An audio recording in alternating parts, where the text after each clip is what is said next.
I think initially, maybe 5 years ago, there might have been a bit of a glitch because, like I said, the racism we experienced when we first came here, probably about 30 years ago, and then sometimes feeling that from other communities that were coming in, that was difficult to stomach. But I think when people kind of understand how the British system works, then they everything kind of works out, if that makes sense. Because I'm sure when my parents came over, there was issues with how they were accepted.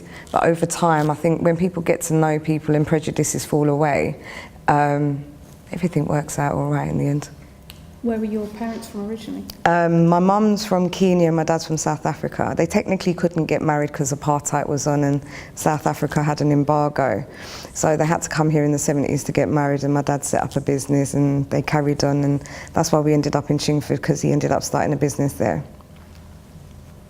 So, do you still feel some of the tension that you talked about there? You talked about racism. Do you feel? Oh no.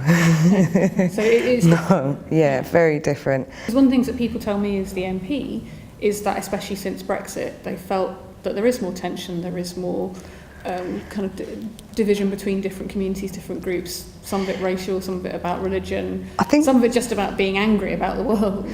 Yeah, I think tensions maybe for ignorant people that are not very aware through knowledge, I suppose, that can happen. I can see divisions everywhere in London and the UK. I can see it occurring, but I think it's misinformation.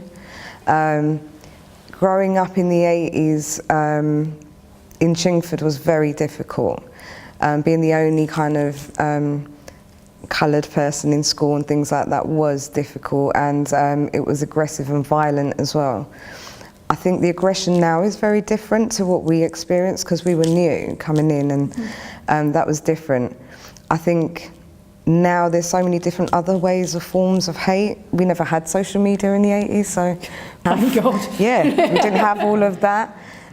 Bricks through your windows, or graffiti maybe. But I think the social media thing is scary because you've got a lot of negative misinformation being spread everywhere.